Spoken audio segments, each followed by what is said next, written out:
The news vans lined our driveway like vultures circling prey. I watched from my bedroom window as reporters pressed against the iron gates.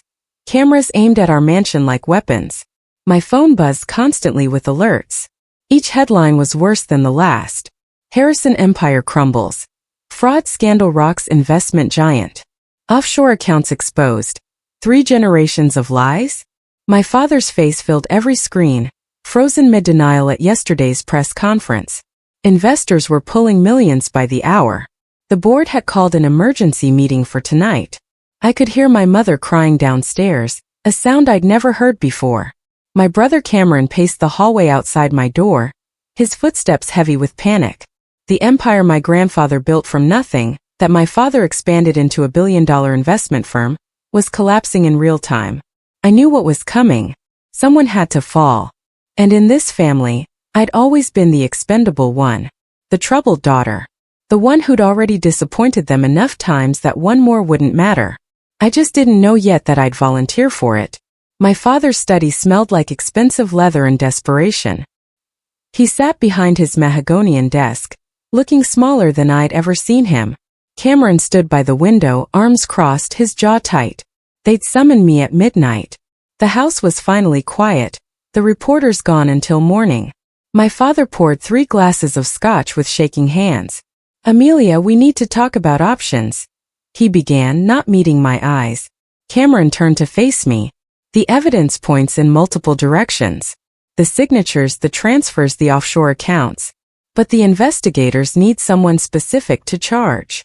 I felt my stomach drop. "What are you saying?" My father finally looked up. "If someone takes responsibility, makes a statement, the board can separate the incident from the company. We can claim it was one person's actions, not systemic fraud." "You want someone to confess?" I asked quietly. Cameron stepped forward. "We want to save everything grandfather built. Everything Dad has protected. The firm employs 3,000 people, Amelia. 3,000 families." My father's voice cracked. "And we'll protect whoever steps forward. Completely." They laid it out like a business transaction. A plea deal was already drafted. My father's attorneys had connections at the prosecutor's office. If I signed a statement confessing to forging documents and creating the offshore accounts, the investigation would stop. The company would survive. In return, they promised complete financial security. My trust would remain intact. When I served my time, everything would be waiting.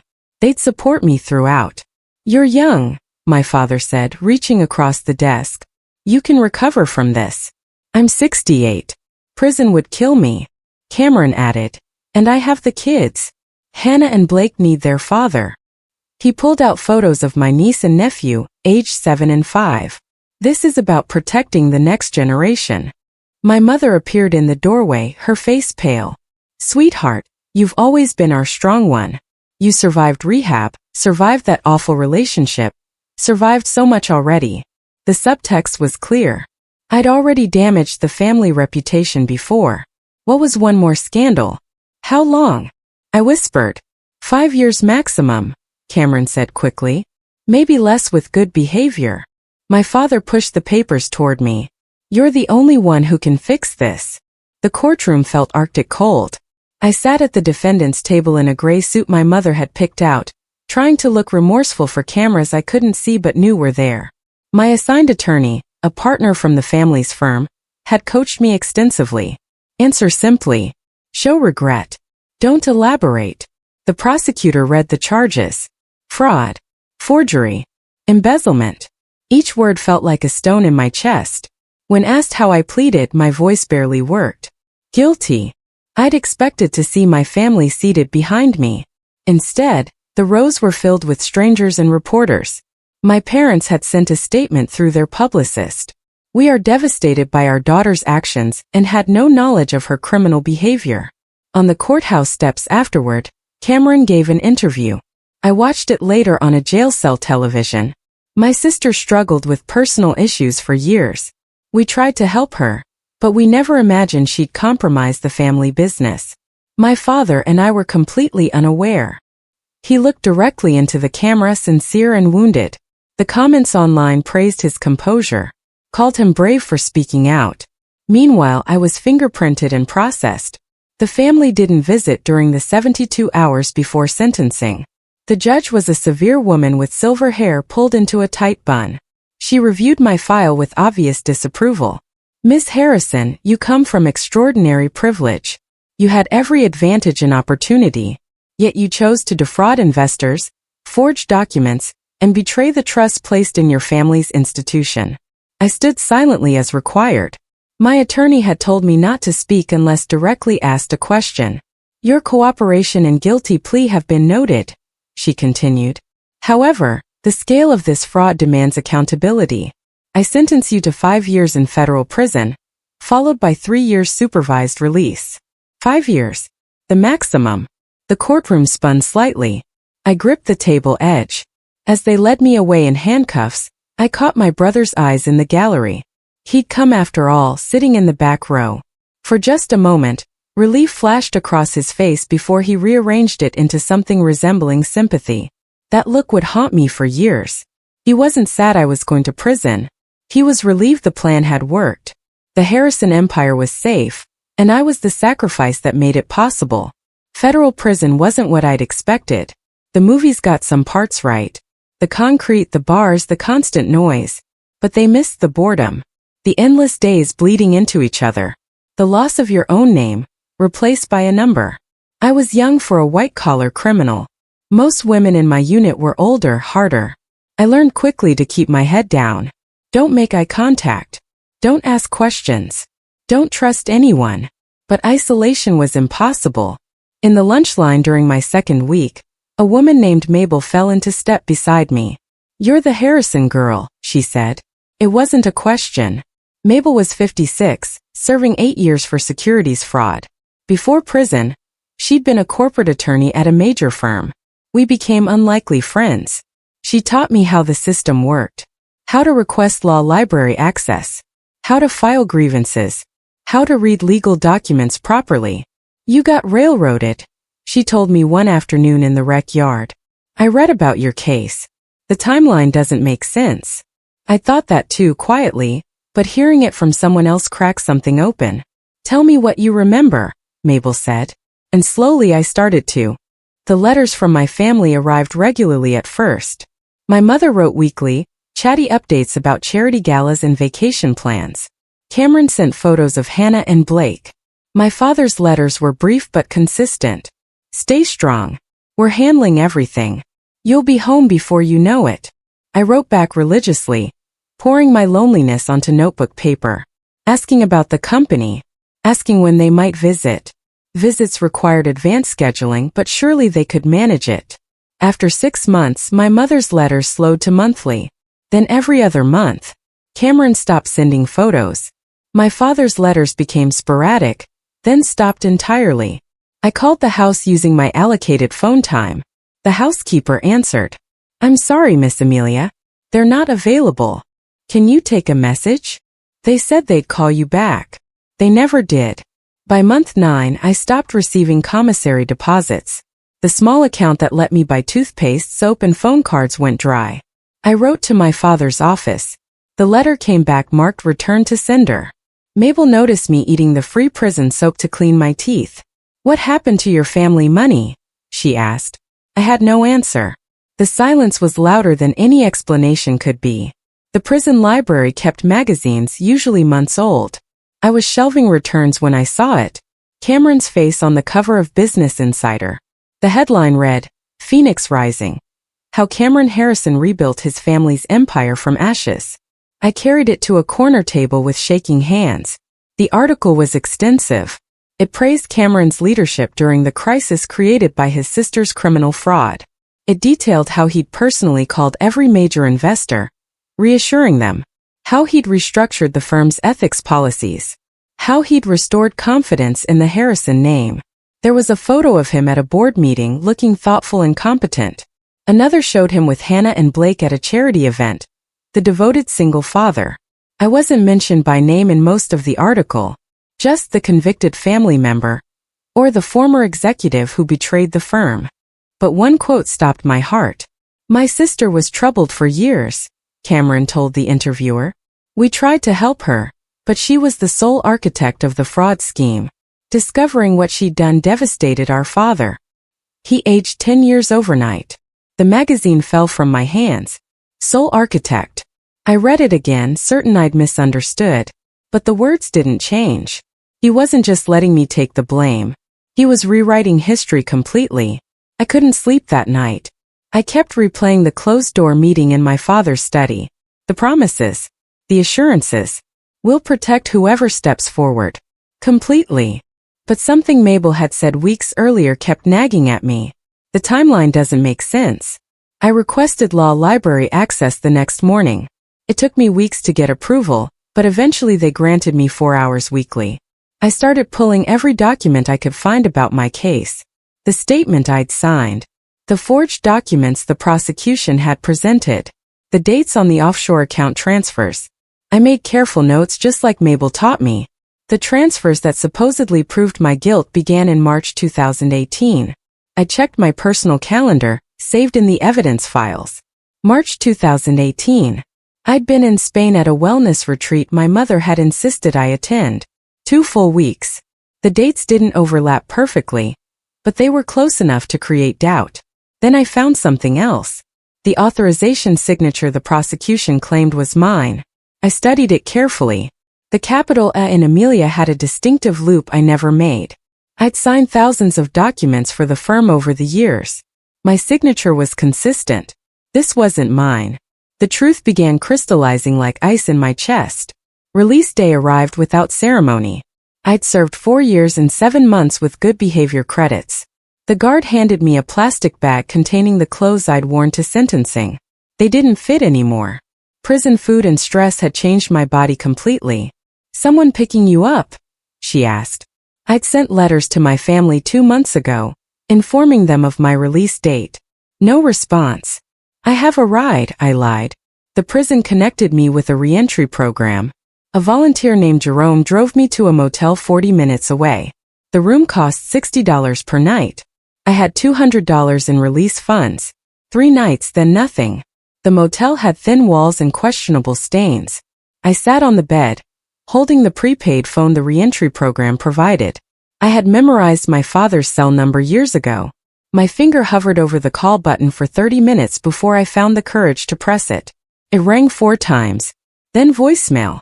His voice, cheerful and professional. "You've reached William Harrison. Please leave a message." I couldn't speak. Just hung up and stared at the wall. I'd sacrificed 5 years of my life. I'd protected their empire. I'd believed in their promises. And now I was alone in a cheap motel with 3 days of rent and no family at all. The Harrison family attorney's office occupied the 42nd floor of a downtown skyscraper I used to visit regularly. Now I felt like an intruder. The receptionist looked at me suspiciously when I gave my name. "Do you have an appointment?" "I'm William Harrison's daughter. I need to discuss my trust fund." She made a call, speaking too quietly for me to hear. 20 minutes later, a junior attorney appeared. Not the senior partner who'd handled our family affairs for decades. "Miss Harrison, I'm Brandon Fletcher. Please follow me."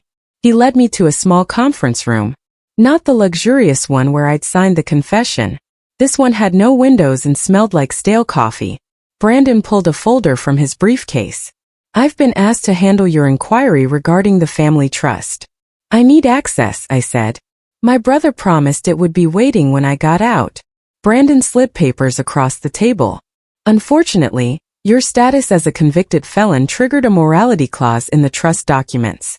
The trustees voted to permanently remove you as a beneficiary." The room tilted. "What?" "It's standard in high-value trusts. Conviction of a felony, particularly financial crimes, results in automatic forfeiture." The vote was unanimous. "My brother voted?" Brandon nodded. "As current CEO and primary trustee, yes. $40 million. Gone." "This isn't legal." "They promised." "Verbal promises don't supersede written trust documents," Brandon interrupted. "I'm sorry. I ambushed Cameron outside his office building. I'd waited 3 hours on the street, ignoring security's suspicious looks. He emerged at 6:47 p.m., phone pressed to his ear, laughing at something the caller said. He looked prosperous. Tailored suit, expensive watch, confident stride. Everything I'd protected for him. Cameron. He stopped mid-step. His face cycled through shock, discomfort, and something that might have been guilt before settling on practiced neutrality. Amelia. You're out. Why? I asked. Just that. His jaw tightened. Let's not do this here. The trust. You promised. He glanced around, aware of people passing. Get in my car. We'll talk privately. His driver opened the back door of a black sedan. I hesitated but climbed in. Cameron followed and we pulled into traffic. It wasn't personal, he began. The board insisted. Investors wouldn't accept a convicted felon as a beneficiary of the Harrison family trust. It's optics. Optics, I repeated numbly. You have to understand the position we were in. Dad's health declined after everything. The stress nearly killed him. We had to rebuild completely. I went to prison for you. You went to prison because you confessed, Cameron corrected coldly. That was your choice. You promised me. I promised we'd protect you during the process. We paid for your attorney. We handled everything. You abandoned me, I said. We did what we had to do. The car stopped at a red light. I'm sorry it worked out this way. The Harrison family mansion sat on 47 acres in Bedford Hills. I'd grown up running through those grounds, swimming in the pool, playing tennis on private courts. I'd learned to ride horses in our stable.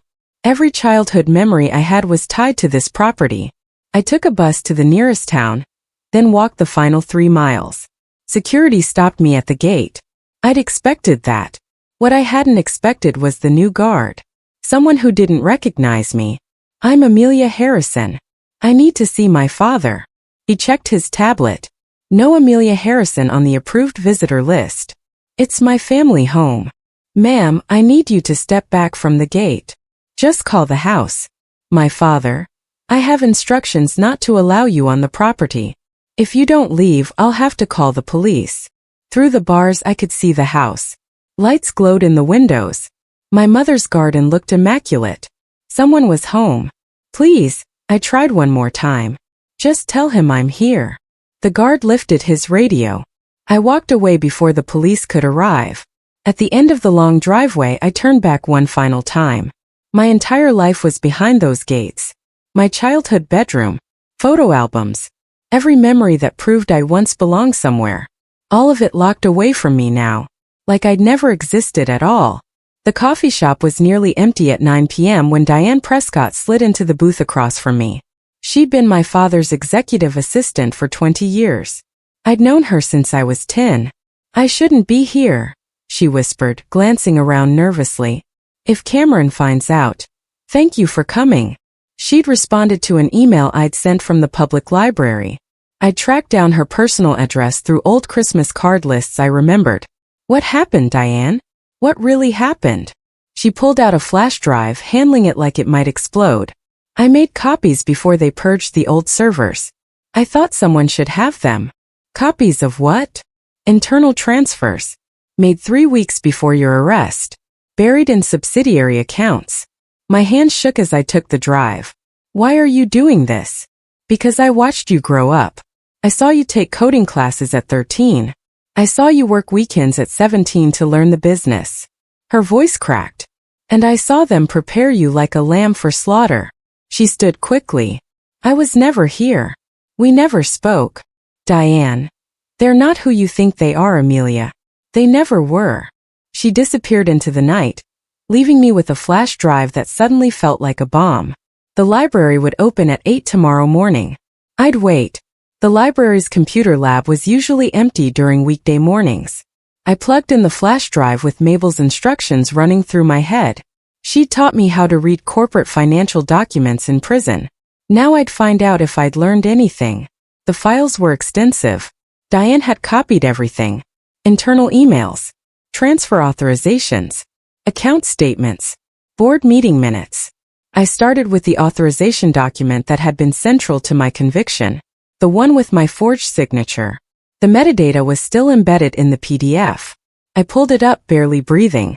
Created, March 14, 2018, 3:47 p.m. Modified.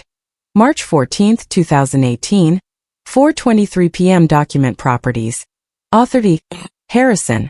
Location data. Harrison and Associates, Executive Suite. I checked my old calendar again, the one I'd memorized from my case files. March 14, 2018. I'd been in Madrid. My mother had posted photos on her social media. Me at a meditation retreat, dated and time-stamped. The document with my signature was created while I was 5,000 miles away. And the author wasn't me. It was Cameron. My brother had forged my signature, created the document that sent me to prison, and then voted to remove me from the family trust. I sat frozen in the library chair, the truth crystallizing into something sharp and painful. They hadn't just let me take the blame. They framed me from the beginning. Mabel had told me about something called a writ of habeas corpus, a way to challenge a conviction based on new evidence. From prison, I'd read everything I could about wrongful convictions and the appeals process. The system was designed to be complicated, to discourage prisoners from filing their own motions. But Mabel taught me how to navigate it anyway. I spent 3 days in the law library at the county courthouse, drafting a motion. Every word had to be precise. Every citation had to be perfect. I attached the metadata from the forged documents. I attached my passport stamps from Spain. I attached bank records showing I'd made purchases in Madrid during the relevant dates. I filed the motion myself, with $60 in filing fees borrowed from Jerome at the reentry program. The clerk stamped it without looking up. You'll receive notice of the hearing date by mail. That night, I called the one person who'd investigated the original case thoroughly. Special Agent Veronica Wallace had been the lead federal investigator. I found her office number through public records. "This is Amelia Harrison," I said when she answered. "I need to talk to you about my conviction." There was a long pause. "I'm listening. I have evidence that the authorization documents were forged, that I was out of the country when they were created. Send me what you have." I did. That night. All of it. Following money is like following breadcrumbs through a forest. Mabel taught me that. You look for the trail that doesn't make sense. The transfer that's slightly too large. The account that appears once and disappears. I'd been looking at the wrong transactions. The ones I'd allegedly authorized were obvious, loud, easy to trace back to me. But underneath those, buried in layers of subsidiary accounts, was another trail. Smaller transfers. Monthly. Automatic. I traced them through 6 different shell companies before I found the destination. Meridian Holdings LLC. Registered in Delaware. The corporate registry was public record. I looked it up at the library. Meridian Holdings LLC. Registered Agent, C. Harrison. Principal Officer, Cameron Harrison. Creation date, March 2017. A full year before the fraud was discovered. Cameron hadn't just framed me. He'd been stealing from the company systematically for over a year. The fraud that nearly destroyed Harrison and Associates wasn't random chaos. It was a carefully orchestrated plan to consolidate power, create a crisis, blame someone expendable, emerge as the hero who saved the company. And the only person standing between Cameron and complete control of the family empire had been me, the legitimate heir, the one who actually understood the business. So he'd eliminated me, permanently. Or so he'd thought. I needed more than financial records. I needed proof of intent. That meant emails, messages, something that showed Cameron knew exactly what he was doing. Diane's flash drive had files organized by year. I went back further to 2016 and 2017, before the fraud was discovered. There, buried in a folder labeled Strategic Planning, I found it. An email chain between Cameron and my father.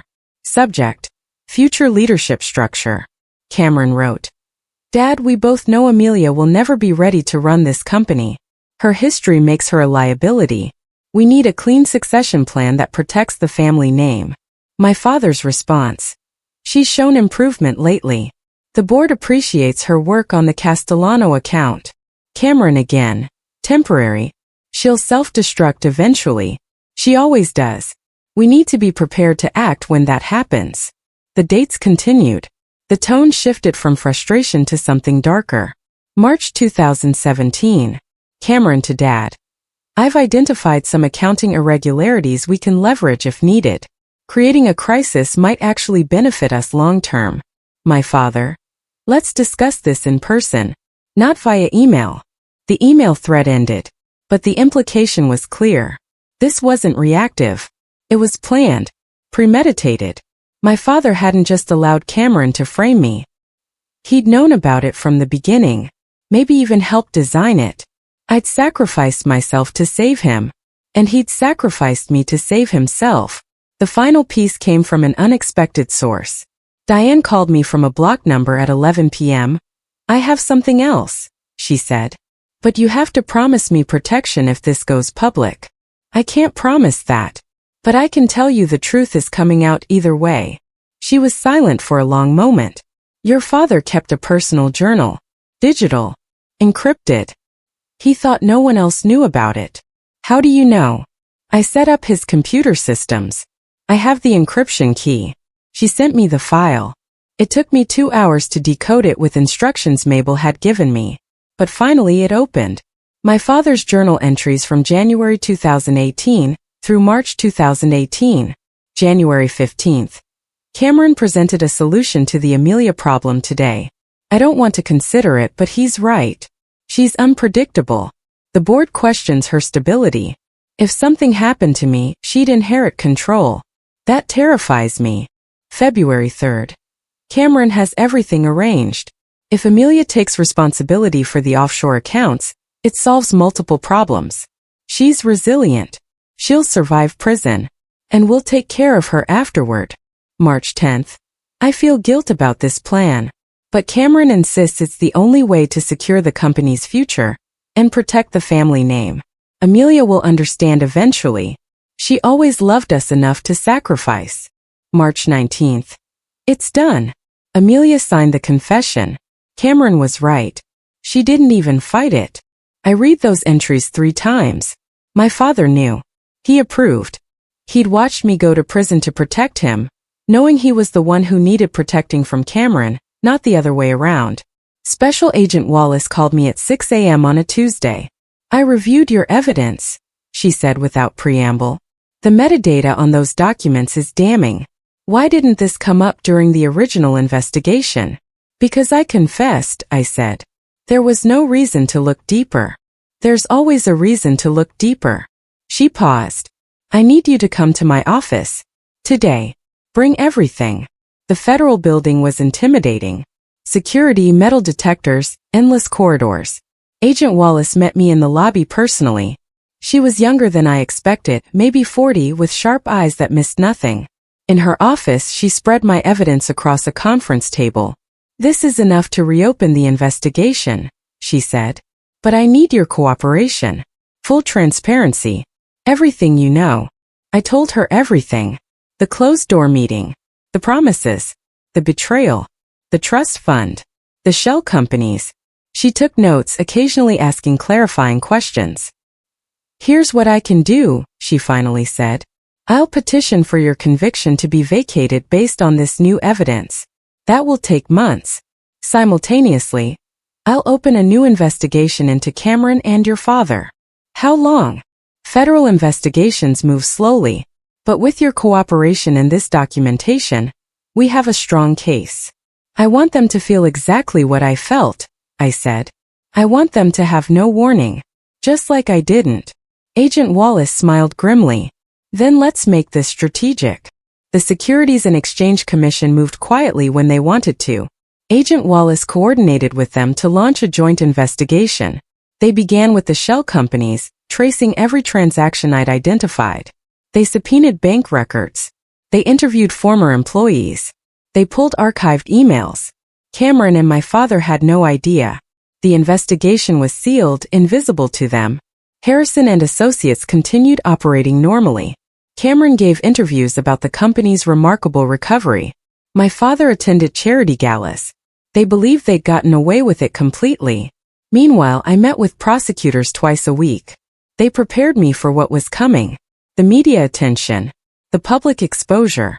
The testimony I'd eventually have to give. Your brother's lawyers will argue you're a disgruntled ex-convict seeking revenge. The lead prosecutor warned me. We need your testimony to be unshakable. I'd survived prison. I could survive this. 3 months after I filed my motion, a judge vacated my conviction. The order was sealed temporarily, pending the ongoing investigation. But legally, I was no longer a felon. That same week, the SEC notified Harrison and Associates of an audit. Cameron called an emergency board meeting. He still didn't suspect me. He thought it was routine. Random. The dominoes were lined up perfectly. I just had to wait for the first one to fall. The New York Business Foundation's annual gala was the social event of the season. Black tie $5,000 tickets, the city's elite packed into a midtown ballroom.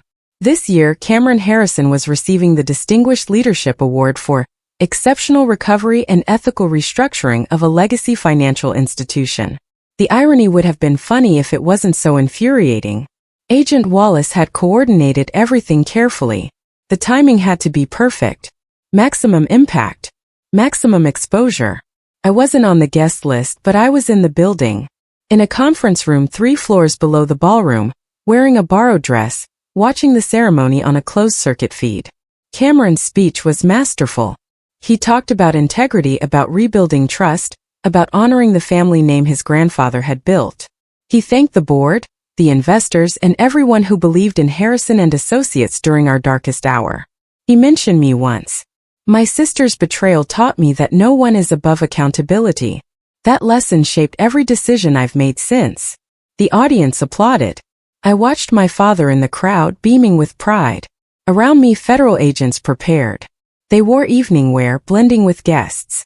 Others wore tactical gear, positioned at exits. Agent Wallace stood beside me. "You ready?" she asked. "I've been ready for 5 years," I said. She spoke into her radio. "Green light. Go." Cameron was mid-sentence when the lights in the ballroom dimmed suddenly. The massive screens flanking the stage, which had been displaying the foundation's logo, went black. Then they illuminated again. With bank statements, transaction records, email threads. Cameron's face on stage went from confused to pale to terrified in seconds. The projection showed the Meridian Holdings account structure. Transfers totaling $8 million. All traced back to shell companies Cameron controlled. "What's happening?" someone in the crowd shouted. Federal agents moved through the ballroom, positioning themselves at exits. Agent Wallace's voice came through the sound system, calm and authoritative. "Ladies and gentlemen, I'm Special Agent Veronica Wallace with the Federal Bureau of Investigation. We apologize for the interruption, but we have a warrant for the arrest of Cameron Harrison." The crowd erupted. Phones appeared everywhere, recording. Cameron stood frozen at the podium. 2 agents approached the stage. "Cameron Harrison, you're under arrest for fraud, embezzlement, and obstruction of justice." They read him his rights while cameras flashed. His carefully styled composure shattered completely. He looked desperately into the crowd, finding my father. "Dad, do something." My father sat motionless, his face ashen. The agents handcuffed Cameron in front of 500 of New York's most influential people. As they led him toward the exit, the screens changed again. This time showing my father's journal entries. The planning, the conspiracy, the deliberate sacrifice of his daughter.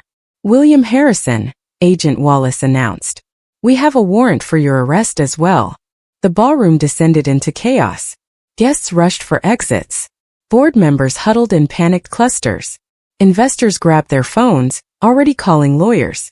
My father aged 20 years in 20 seconds. They handcuffed him at his table. He didn't resist. Just stared at the screens displaying his own words, his own betrayal projected for everyone to see. I watched from the monitoring room as they led both of them out. Father and son, side by side in handcuffs, cameras documenting everything. The same media that had celebrated Cameron's recovery, now captured his destruction. Agent Wallace turned to me. "The U.S. Attorney wants you to know your conviction is officially vacated. Public announcement goes out tonight." And the trust. "Our white-collar division is working with the family's legal team. Given that your removal was based on a wrongful conviction, they're obligated to reinstate you." She paused. "Congratulations, Miss Harrison. You're getting your life back." But I wasn't sure I wanted that life anymore. The ballroom was emptying. I took the service elevator down, avoiding the chaos. Outside, news crews were setting up. The story was already breaking. Former CEO arrested at gala. Harrison family empire crumbles again. Daughter's conviction overturned. Father and brother arrested. By morning it would be everywhere. The investors would panic. The stock would crash. The company would face years of investigation and restructuring. Everything my family built would collapse. Just like it almost had 5 years ago. Except this time it was real. 6 months later, I stood in a different lawyer's office. Not the Harrison family attorneys. My own counsel. The trust had been reinstated fully. $40 million, plus the interest that had accumulated during my wrongful incarceration. The family's legal team had fought it initially, until my lawyers threatened additional lawsuits for wrongful imprisonment and emotional damages. They'd settled quickly after that. Cameron was serving 15 years federal prison. My father got 12, though his health was deteriorating rapidly behind bars. The company had been sold to a competitor for parts. The Harrison name no longer meant anything in business except as a cautionary tale. My mother had moved to France, where the scandal felt distant enough to be manageable. She tried to call me once. I didn't answer. I'd been offered the opportunity to rebuild. Take the money, resurrect the company under new leadership, restore the family legacy. Instead, I liquidated my entire share. $40 million converted to cash and distributed. Half went to establishing a legal defense fund for wrongful convictions. The other half funded prison education programs. Programs like the one where Mabel taught me to read legal documents and think critically and ultimately save myself. I kept nothing. Not the money, not the name, not the mansion or the legacy. I walked away from all of it. Because they'd needed a criminal to save their empire. They'd crafted one perfectly, complete with confession and conviction. They just never expected her to come back innocent. And when I did, I didn't save them. I let them burn.